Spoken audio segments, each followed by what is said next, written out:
Welcome to the Mindfully Reducing Stress course. My name is Michaela, and I will be your guide throughout this course. This is the start of week 1, where you will learn what is mindfulness meditation. But I first want to congratulate you on taking this step towards taking the time to take better care of yourselves. Mindfulness is a journey, and this course is to help you heal, grow, and strengthen yourself for the rest of your journey, and help you to reduce your stress. Now that you have arrived at this first class session, continue to make the commitment and hold yourself accountable to remain active in this course. On the calendar provided for you, you can easily check off the daily activities to keep you in practice. And if at any time you are struggling or need some guidance, feel free to email me at mindfullyreducingstress@gmail.com. Most of you are here because you are parents who are feeling stressed and are looking for a way to reduce your stress. Before you started this session, you took a perceived stress scale to see what your stress score is. At the end of this course, you will take this survey again to see if this course has helped you reduce your stress. Many parents suffer from chronic stress, which affects your overall health by reducing your immunity and eventually chronic diseases. Stress comes from demands being placed on you that become too high and you don't have the resources to meet them. Sources could be from your child who may have behavior or temperament problems. Maybe you're a single parent, or anything that threatens your ability to provide for your children. Here in the US, we unfortunately don't have support systems like other countries for their parents. Many families have both parents working, or one ends up giving up their career because childcare is too expensive. But remember, if you're feeling overwhelmed, that doesn't mean that you're an inferior parent. You just have a lot on your plate, and negative feelings can make your stress worse. If you're experiencing a difficult child, your stress is making you less sensitive and less capable of tuning into their thoughts, feelings, and needs. Children, especially young children, are going through their own cognitive and emotional development and look to their parent for guidance. When the parent is stressed, studies show that the parents are at increased risk of 2 types of maladaptive responses. They tend to either overreact to their children or become withdrawn and emotionally unresponsive. These responses can elicit difficult behaviors in children. During your time in this course, I will help you to discover those stresses and help you create new ways to manage them. Mindfulness meditation is not a quick fix. You may feel relaxed and calm at times, or even become bored and restless. These sessions and homework handouts will help you to work on yourself and discover a way of living that is meaningful to you. It becomes a way of life as you choose to see what is happening through a particular lens. By taking control of your stress, it will help you with your overall health and your child's well-being. So what is mindfulness meditation? It is helpful to break down the 2 words. When most people hear the word meditation, they think of it as someone sitting in silence for long periods of time, or even the formal practice of Buddhism. Although it does stem from Buddhism, it is a much more modern approach. The word mindfulness is the awareness that arises from paying attention in a particular way. It is on purpose, moment by moment, and non-judgmentally. Mindfulness meditation is a practice in which helps us increase our awareness and improve control of our thoughts. I will now play a video from Smiling Mind that does a great job at describing how mindfulness meditation helps our brain. The human brain is a profoundly complex organ. 90% of its activity occurs beneath conscious awareness, which means that even though we assume that we have some control of how we think, feel, and behave, modern science suggests it's not so simple. The concept of neuroplasticity is a new and exciting area of science. It highlights that our brain is constantly being reshaped throughout our lives by both our experiences and our thoughts. We now know that it is the focus of our awareness that determines which brain networks are strengthened and which are weakened or lost. That means that when we get caught up in cycles of worry or irritability, these are the networks within the brain that become stronger. So the more we worry, the better we become at worrying. However, on the other side of this, if we practice being calm, clear and focused, we can strengthen these networks too. As humans, our brain differs from other animals. This is mostly due to the front areas of the brain called the frontal lobes, often called the new brain, as it was the last to develop in our evolution. When well developed, this part of our brain helps us to manage our strong emotions and respond with flexibility, even when we feel overwhelmed. It also helps us to tune into the feelings of others with empathy and insight. When we feel worried, distracted, or stuck on achieving goals, our brain function is more strongly dominated by our old brain, which has a part called the amygdala. The amygdala manages the powerful fight and flight response, which switches on when we feel stressed or anxious and releases hormones and chemicals such as cortisol and adrenaline. That is why stress has such a big impact on us. Mindfulness is a technique that can help us to manage this process more effectively by building our skills of attention, concentration, and a capacity to direct our awareness in a certain way. This all means that we're less likely to be swept up by a strong emotion and the power of the amygdala. It also means we can bring choice to our emotions and our thoughts. In doing so, we're playing an active role in changing the way the structure of our brain develops, in much the same way we can change the shape of our body by doing certain exercises at the gym. When we practice meditation regularly, we build a capacity to become aware of thinking and emotion.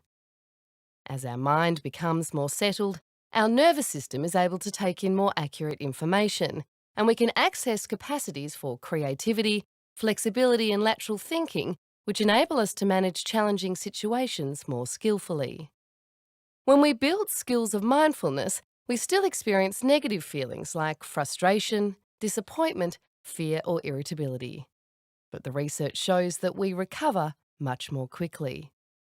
We now know from research into brain development that regular meditation and mindfulness practice reduces the size of the amygdala, reduces levels of stress hormones, and strengthens connections to the frontal lobes. This all means that we're more likely to live with less stress and more happiness.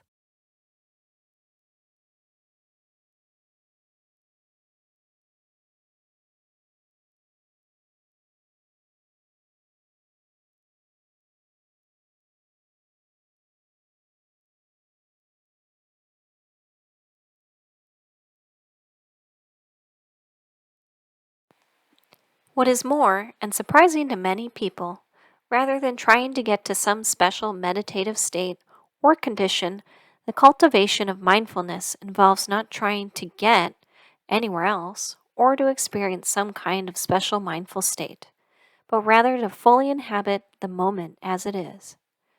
This perspective invites us to learn to metaphorically and literally take up residence in our own awareness and over time come to trust its intrinsic, insightful, and warmth. It is about recognizing that every moment is a special moment and an opportunity to drop into open hearted spaciousness and discernment no matter what is happening.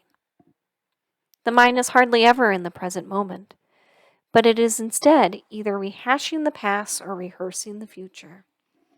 In being in this state, we miss the present moment, the only moment we ever have to be alive, to make decisions, to grow, to heal, and to be there for the people we love.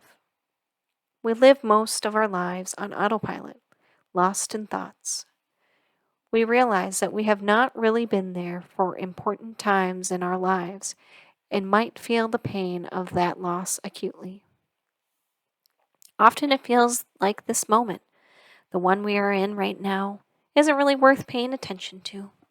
We'd rather plan the wonderful future, plan the great times ahead, the times when it's totally worth being present. But when you do get to have these future amazing moments, be honest. Are you fully present for them? Chances are you are not, because your mind is untrained to stay in the present moment and will do what it always does: look to the future or the past. Have you ever been on a fabulous trip or vacation that you have been looking forward to for months, only then to be thinking about the past or the future? Maybe already planning the next trip? The trained mind will not only be more pliable, it will be more easily be with what you want it to be with, whether that's vacation or reflecting on an uncomfortable realization.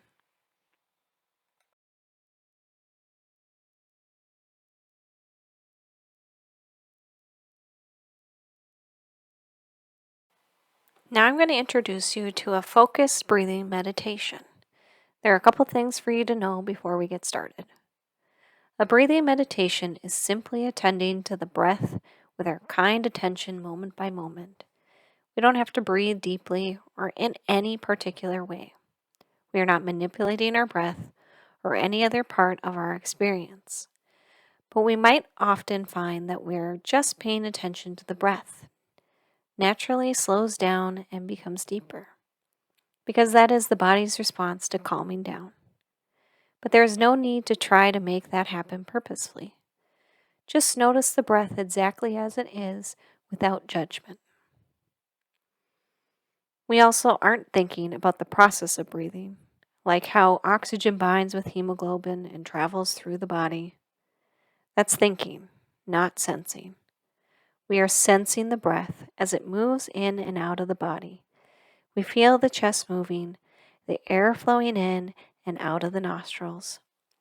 This is a direct sensory link to being alive, right here in this moment. With breathing meditation, we are doing one of two things. We are being aware of the sensations of breathing right in this moment, or we are noticing that our minds have drifted away and redirecting ourselves back to the breath. It is that simple. Sensing the breath or noticing that our attention is elsewhere and bringing our awareness back without judgment. Breathing and the knowing of it. Mind wandering and the knowing of it. You may notice your mind wanders constantly. That's what minds do. Just gently come back to the breath over and over again. Okay, now let's put this into practice now. Take a moment to find a dignified and upright posture with both feet flat on the floor, allowing your eyes to gently close or soften your gaze down to the floor if that feels right to you. Checking in for just a moment with the sensation of the body, what emotions are present in this moment, and noticing as best you can what your mind is doing, and letting that all be just as it is. Letting yourself be just as you are.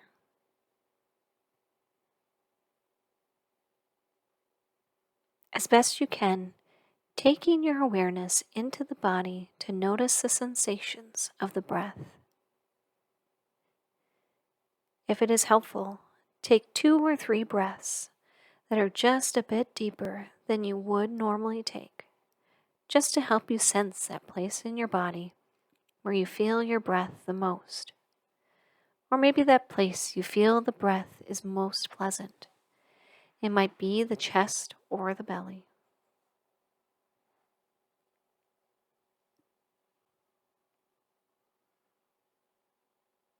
Letting go of your control of the breath and not manipulating the breath in any way.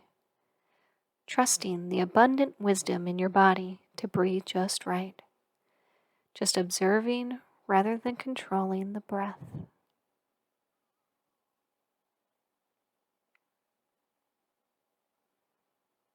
Perhaps you may notice how the breath expands the chest on the inhale and falls away on the exhale. Sensing how the chest lifts and falls away with each breath.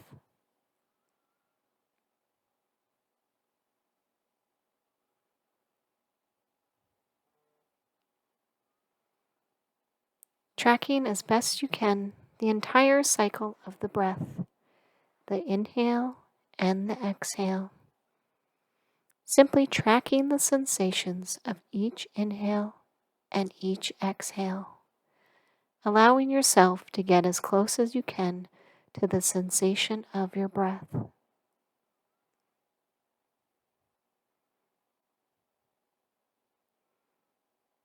Using the awareness of the breath as your anchor to the present moment, noticing this breath right here.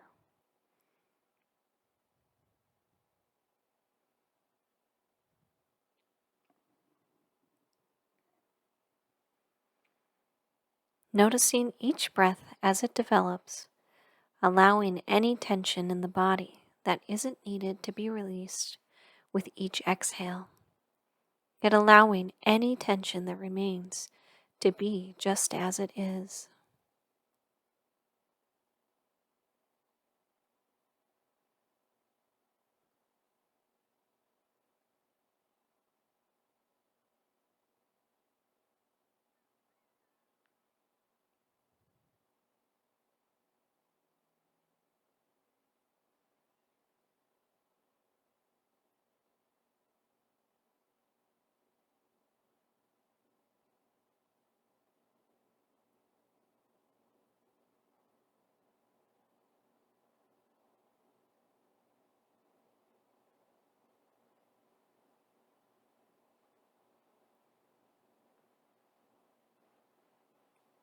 Where is your attention now? Where does it go during the quiet moments? Each time you notice that your mind has wandered off, you're doing the practice just right. That is a moment of mindfulness. Gently bringing your awareness back to the breath, sensing how the chest lifts or expands on the inhale and falls away on the exhale.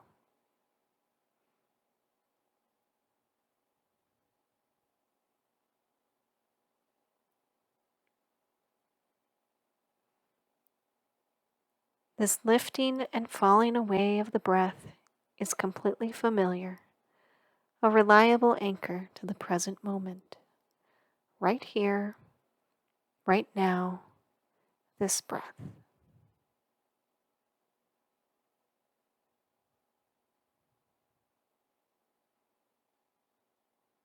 Allowing yourself the space to be just as you, breathing in and breathing out, right here in this moment.